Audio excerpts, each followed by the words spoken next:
డబ్బు, అనారోగ్యం, ఉద్యోగం, వ్యాపారం, అప్పులతో బాధపడుతున్నారా? మీకోసమే లాంచ్ యువర్ ఫ్యూచర్ ప్రోగ్రామ్. అందరికీ జై హింద్.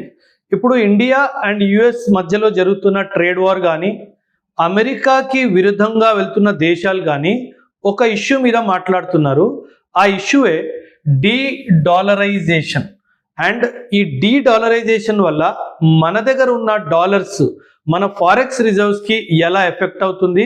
అండ్ చాలామంది మన ప్రభుత్వం ఇప్పుడు గోల్డ్ ఎక్కువగా కొనుక్కోవాలి, మరెన్నో విషయాలు ఈ టాపిక్కి సంబంధించి ఈ వీడియోలో మాట్లాడతాను, జాగ్రత్తగా వినండి. ఫస్ట్ ఆఫ్ ఆల్, మన దేశంలో ఫారెక్స్ రిజర్వ్స్ అని ఆర్బీఐ దగ్గర ఫారెక్స్ రిజర్వ్స్ అని చెప్పేసి ఉంటాయి. మనకి ఎలాగైతే మన ఇంట్లో సేవింగ్స్ ఉంటాయో మన డబ్బులు, అలా మన దేశం డబ్బులు కూడా ఆర్బీఐ సేవ్ చేస్తుంది. దాన్ని ఫారెక్స్ రిజర్వ్స్ అంటారు. ఫారెక్స్ అంటే ఫారిన్ కరెన్సీ అన్నమాట.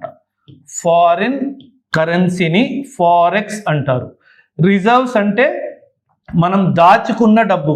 మనం అంటాం కదా సర్ప్లస్. మనకి నెలవారీ జీతంలో మనం 5,000 10,000 ఎలాగైతే సేవ్ చేసుకుంటామో, అలా మనం సంపాదించిన డాలర్స్లో సేవ్ చేసుకొని ఆర్బీఐ రిజర్వ్స్ మెయింటైన్ చేస్తుంది. మనం దీన్ని మన సేవింగ్స్ అని కూడా అనొచ్చు. ఇప్పుడు మనం ఆర్బీఐ ఫారెక్స్ రిజర్వ్స్ చూసుకుంటే గనక అందులో ముఖ్యంగా 3 కాంపోనెంట్స్ ఉంటాయి. అందులో డాలర్ కాంపోనెంట్ చాలా పెద్ద ఎత్తున ఉంటుంది. ఆ తర్వాత గోల్డ్, ఆ తర్వాత ఐఎంఎఫ్ కరెన్సీ అని చెప్పేసి ఉంటుంది. ఈ 3 ఏంటో చెప్తాను, వినండి. ఈ dollar, gold and IMF currency, ఈ 3 కలిపితే మన ఫారెక్స్ రిజర్వ్ తయారవుతుంది. అండ్ ఈరోజు డేట్లో మన దగ్గర ఉన్న ఫారెక్స్ రిజర్వ్స్ $704 బిలియన్. అంటే దీన్ని ఎప్పుడు డాలర్స్లోనే మెజర్ చేస్తారు. మనం డాలర్ ఒక్కటే తీసుకుంటే గనక మన దగ్గర దాదాపు $616 బిలియన్ అమెరికన్ డాలర్స్ ఉన్నాయి. అండ్ గోల్డ్ రిజర్వ్స్ వచ్చేసి దాదాపు $65 బిలియన్ గోల్డ్స్ ఉన్నాయి. అండ్ అరౌండ్ $18 బిలియన్ వరకు మన దగ్గర ఐఎంఎఫ్ కరెన్సీ కూడా ఉంది. ఐఎంఎఫ్ కరెన్సీ ఎలా అంటే ఒక basket of currencies, 5 currencies average తీసుకొని ఐఎంఎఫ్ కరెన్సీ తయారు చేయబడుతుంది. ఇప్పుడు అందరూ ఏమంటున్నారంటే, అమెరికా ఎలాగైతే ఇప్పుడు ట్రేడ్ వార్ చేస్తుందో, మొత్తం ప్రపంచంలో డాలర్ని ముఖ్యంగా వాడతారు కాబట్టి అమెరికా డాలర్తో ఎప్పుడైనా మనల్ని కంట్రోల్ చేయొచ్చు, అందుకే మనం డీ-డాలరైజేషన్ చేయాలి అని మాట్లాడుతున్నారు. అండ్ మన ప్రభుత్వం దగ్గర ఆల్రెడీ $616 బిలియన్ ఉన్నాయి. ఇప్పుడు ఈ డాలర్ రేట్ వరల్డ్లో అసలు ఎలా పెరుగుతుంది, ఎలా తగ్గుతుందో చెప్తాను, వినండి. ప్రపంచ దేశాలందరూ వాళ్ళ రిజర్వ్స్ ముఖ్యంగా డాలర్స్లోనే పెట్టుకుంటారు. ఈ డాలర్స్లో ఎందుకు పెట్టుకుంటారంటే, dollar is considered to be the most stable currency అనమాట. సో అందుకే సాధారణంగా కంట్రీస్ అన్ని డాలర్స్లో పెట్టుకుంటాయి వాళ్ళ సేవింగ్స్. కానీ ఇప్పుడు జనాలు ఏమంటున్నారంటే, అన్ని కంట్రీస్ ఏమంటున్నాయంటే మేము గోల్డ్కి షిఫ్ట్ అవుతాము అని అంటున్నారు. మన కాన్సన్ట్రేషన్ చూసుకుంటే 616 ఎక్కడ, 65 ఎక్కడ. సో చాలామంది ఏమంటున్నారంటే, ఈ డాలర్స్ని మనం డంప్ చేసి మనం గోల్డ్లో మన రిజర్వ్స్ని క్రియేట్ చేయాలి లేదా పెంచుకోవాలి అని చెప్తున్నారు. సో దీనివల్ల లాభం ఏంటి, దీనివల్ల నష్టం ఏంటి, మరెన్నో విషయాలు చెప్తాను, వినండి జాగ్రత్తగా. ఫస్ట్ ఆఫ్ ఆల్, ఈ రిజర్వ్స్ డాలర్స్లోనే ఉంటాయి, ఎందుకంటే dollar is a stable currency కాబట్టి. సో మార్కెట్లో ఎలా అవుతుందంటే, there is something known as demand, supply and price. ఇలా 3 ఉంటాయి. మనకి ఏ ప్రోడక్ట్ అయినా సరే మార్కెట్లో దానికి సప్లై ఎక్కువ ఉంది, డిమాండ్ ఎక్కువ ఉంది అంటే దాని ప్రైస్ కూడా ఎక్కువైనా ఉంటుంది, స్టేబుల్ అయినా ఉంటుంది. అదేవిధంగా సప్లై ఎక్కువ ఉండి డిమాండ్ తక్కువ ఉంటే దాని ధర పడిపోతుంది. బట్ అదేవిధంగా సప్లై తక్కువ ఉండి డిమాండ్ ఎక్కువ ఉంటే ఖచ్చితంగా దాని ప్రైస్ పెరిగిపోతుంది. ఎప్పుడైనా సరే డాలర్ ఈ పొజిషన్లో ఉంటుంది. ఎందుకు ఇలా ఉంటుందంటే, డాలర్ సప్లైని అమెరికా కంట్రోల్ చేస్తుంది. ఆ డాలర్ సప్లైని కంట్రోల్ చేస్తుంది.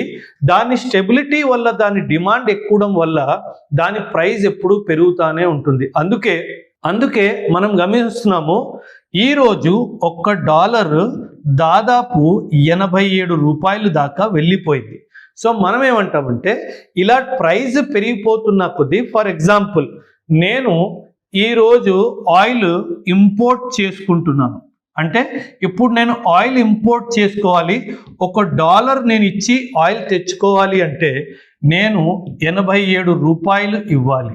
సో ఇప్పుడు నా ఉద్దేశం ఏంటంటే, మన ప్రభుత్వం కానీ వేరే ప్రభుత్వాలు కానీ వాళ్ళ ఉద్దేశం ఏంటంటే దీనిని తగ్గించాలి. ఈ ఎక్స్చేంజ్ రేట్ అంటారు దీన్ని, ఈ ఎక్స్చేంజ్ రేట్ని తగ్గించాలి. సో ఈ ఎక్స్చేంజ్ రేట్ని తగ్గించాలి అంటే మనం ఒక పని చేయాలి.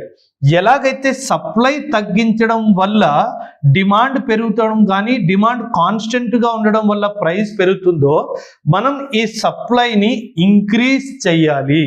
ఈ సప్లైని ఇంక్రీజ్ చేయాలి అంటే మనం ఏం చేయాలి, మన దగ్గర ఉన్న డాలర్ని తీసుకెళ్ళి ఇంటర్నేషనల్ మార్కెట్లో సప్లై విధంగా డంప్ చేయాలి. అప్పుడు ఏమవుతుంది, డాలర్ సప్లై పెరిగిపోతుంది, డిమాండ్ కాన్స్టెంట్గా ఉంది అనుకోండి, ఆటోమేటిక్ డాలర్ ధర పడిపోతుంది. ఈ డాలర్ ఎక్స్చేంజ్ రేట్ పడిపోయింది అనుకోండి, ఇది మేబీ $1 = 70 రూపీస్ రావచ్చు, $1 = 75 రూపీస్ కూడా రావచ్చు. ఇలా కంపారిజన్లో ఎక్స్చేంజ్ రేట్ పడిపోతే మనం $1కి తక్కువ డబ్బులు ఇచ్చి మన ఇంపోర్ట్ బిల్ కాస్ట్ కూడా పడిపోతుంది. అండ్ మనం ఎందుకు చేయాలి ఇదంటే 2 కారణాలు.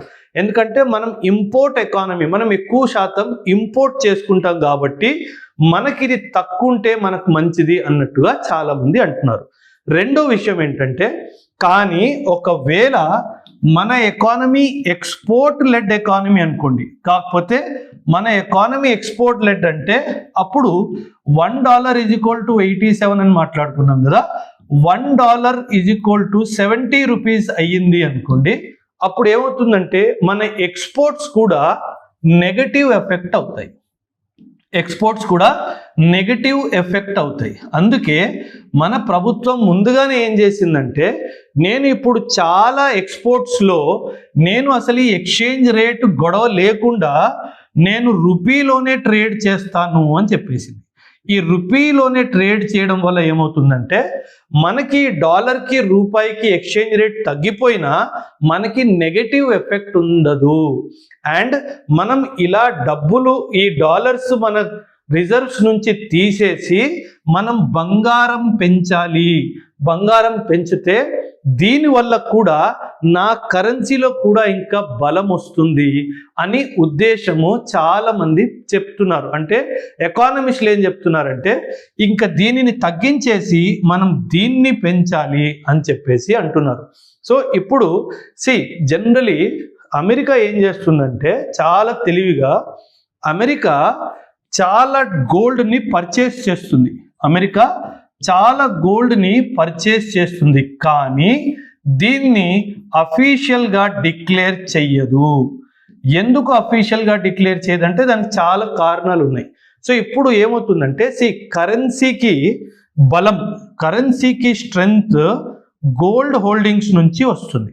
కరెన్సీకి స్ట్రెంగ్త్ ఎక్కడి నుంచి వస్తుంది, గోల్డ్ హోల్డింగ్స్ నుంచి వస్తుంది. అంటే మన రూపాయి విలువ మన దేశం దగ్గర ఎంత గోల్డ్ ఉందో దాని మీద కూడా చాలా శాతం వరకు డిపెండ్ అయి ఉంటుంది. సో మన దగ్గర గోల్డ్ పెరిగిందంటే మన రూపాయి బలం కూడా పెరుగుతుంది. కానీ అమెరికా ఏం చేస్తుందంటే, ఎవ్వరికీ చెప్పకుండా సీక్రెట్గా గోల్డ్ని హోల్డ్ చేస్తూ ఉంటుంది. ఈ గోల్డ్ ఎందుకు డిక్లేర్ చేయదు అంటే, ఈ డిక్లేర్ చేస్తే అమెరికాకి $36 ట్రిలియన్ అప్పు ఉంది. అప్పుడు IMF ఏమంటది, నీ దగ్గర ఇంత గోల్డ్ ఉంది కదా, నువ్వు ఫస్ట్ అప్పు తీర్చేయని చెప్తుంది. సో అందుకే ఈ అప్పు తీర్చకుండా ఉండాలి అన్న ఉద్దేశంతో అమెరికా ఇలా తన దగ్గర ఉన్న గోల్డ్ని డిక్లేర్ చెయ్యదు.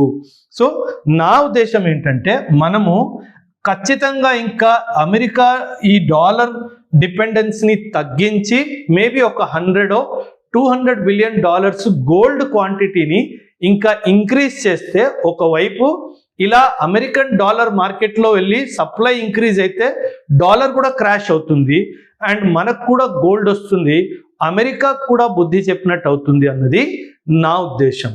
సో దీనిపైన మీ అభిప్రాయం కూడా ఖచ్చితంగా కమెంట్స్లో తెలియజేయండి. థ్యాంక్ యూ అండ్ జై హింద్.